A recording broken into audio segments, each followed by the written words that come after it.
Man, I spent so much time covering the games of the decade lately that I almost forgot we have to celebrate 2019 specifically. There were so many fantastic titles this year, and most of them were drastically different experiences from each other. We had over-the-top action and mind-bending puzzles, interactive pop albums and build-your-own platformers, spiritual successors, battle royales, goose simulators. It seemed like the creativity was never-ending. So today, let's give the best of the best their proper due. I'm Snowman, welcome to the 2019 Snoglobes, my video game awards for the year. But before we dive in, I'd like to thank Raid Shadow Legends for sponsoring today's video. You've probably already seen Raid all over the place, but that's for good reason. It's ranked in the top 3 RPGs on the Google Play Store, and it was just nominated as a finalist for their 2019's User Choice Award. While the combat is really fun and the graphics are on par with some PC games, the main draw is that you can build a team of customizable heroes. For example, check out this guy, Lightsworn. He's got incredibly high ratings from other players. By using relevant artifacts, you can personalize his build in over 1 million different ways. Yeah, crazy. You could boost his speed to use his skill 1 more often, or increase his accuracy so he can effectively apply the debuffs from his skill 2 ability. There's so much depth, it's no wonder over 15 million players have downloaded it in the last 6 months. So check out Raid Shadow Legends by following the link in the description, and you'll get a complimentary starter pack including 100,000 silver and Lightsworn right from the very start. But act fast because it's only available for the next 30 days. You can claim your rewards right here on the main menu. Alright, let's get to our first category.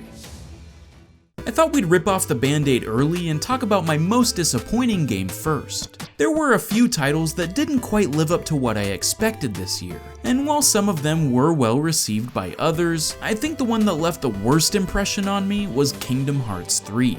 Now obviously this one is controversial. I purposefully avoided making a video on it because the fan base is, passionate. But after growing up loving Kingdom Hearts and waiting years and years to see the conclusion to this saga, it has essentially killed any hype I had for the series going forward. I'll be the first to admit that I'm partial to the simplicity of the original, and the franchise hasn't been that way for quite some time. But boy howdy, all the stuff people have already talked to death about really are true. The Disney worlds totally don't matter and their quality is all over the place. Half the game is cutscenes, the battles are super repetitive. The story somehow feels rushed, yet drags on and on at the same time, and the ending is unbelievably anticlimactic. Nobody ever dies, and the same characters keep coming back time and time again. What's the point anymore? What is this, organization rehash? It's a spectacle to be sure, and the prettiest Kingdom Hearts by far, but at least to me felt like a lot of whipped cream on a tiny amount of actual cake. And the cake is carrot cake. Best Soundtrack.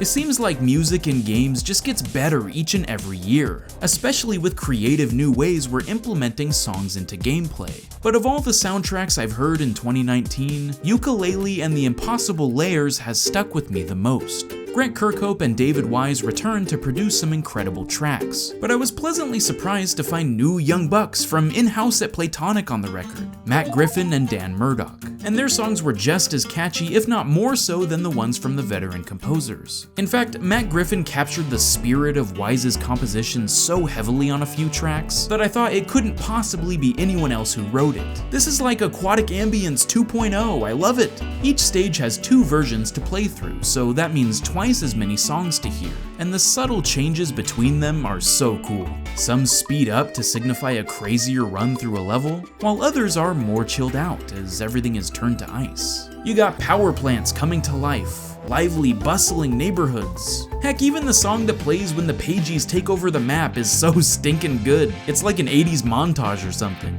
Pretty much the entire soundtrack is pure gold, and fits perfectly with a game that takes me back to the beauty of the DKC 2 days. Biggest surprise. While there were some lackluster titles this year, there were just as many that blew me away. Whether they came out of nowhere or surpassed my expectations, quite a few games took me by surprise in 2019. But the one that takes the cake for me is Wargroove. And that's because it essentially turned me on to an entire genre that I previously hadn't given the time of day.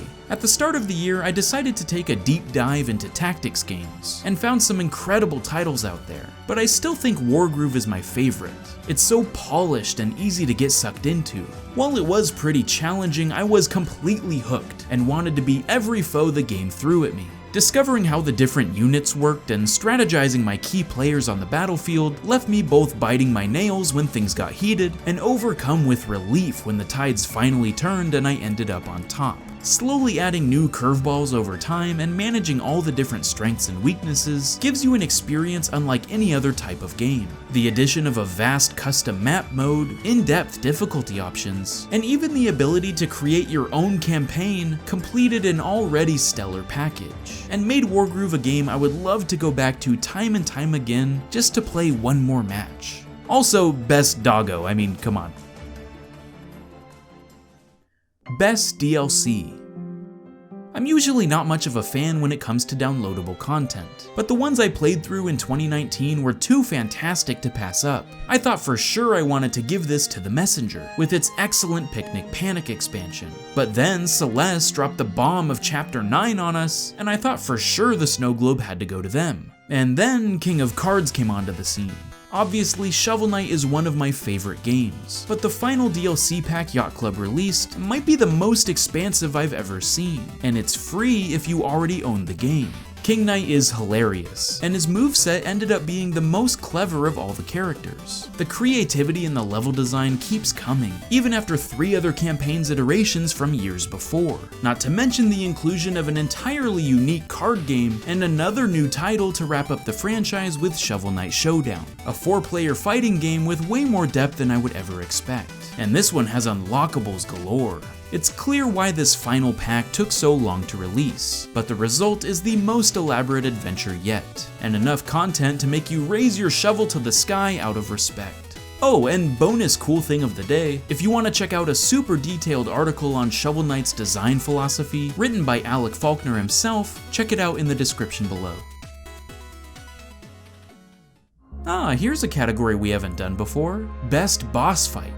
One of my favorite videos I've made was a good game design on bosses a few years back, and since then there have been a lot of fantastic boss battles that I've wanted to talk about. It's hard to create a fight that stands out anymore, but games continue to innovate and impress me in new ways all the time, and the best boss encounter from this year has to go to Dicey Dungeons. After you complete every stage, you unlock the final bout against Lady Luck, but this run looks wildly different than the rest of the chapters before it.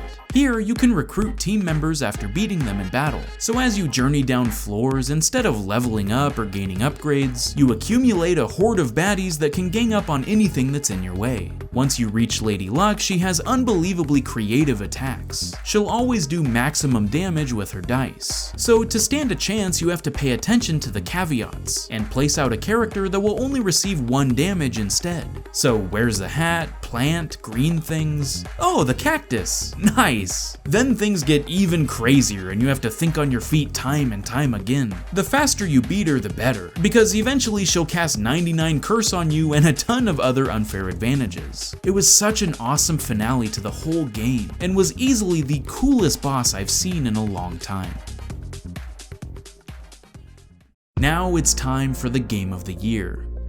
As always, it's so hard to narrow down all the titles I've played. I want to just give every game an award, but there can only be 5 options, so without further ado, here are your nominees. Super Mario Maker 2, Dicey Dungeons, Baba Is You, Wargroove, and Yooka-Laylee and the Impossible Lair.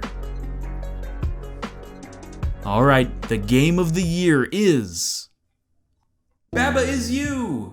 Of all the games from 2019, this is the one that left my brain in shambles after finishing it. The concept alone of moving words to change attributes in the level design as a visual representation of coding is clever enough to warrant this award, but the fact that it just keeps going and adds new elements constantly placed it easily above anything else. Don't get me wrong, it becomes unbelievably difficult, and I sat there scratching my head too many times to count, but the secrets it hides below the surface genius. The meta mind meltings and the amount of aha moments stuffed into such a concise package is nothing short of genius. It goes beyond simply being a good game with fun and unique ideas. No, this hilariously is a game about creating rules that breaks almost all of them when it comes to player expectations. Baba Is You is the type of experience that makes you look at games from a new perspective, and yet it does it so effortlessly you're blown away that no one else has thought of it before. If you haven't played it yet, you absolutely need to.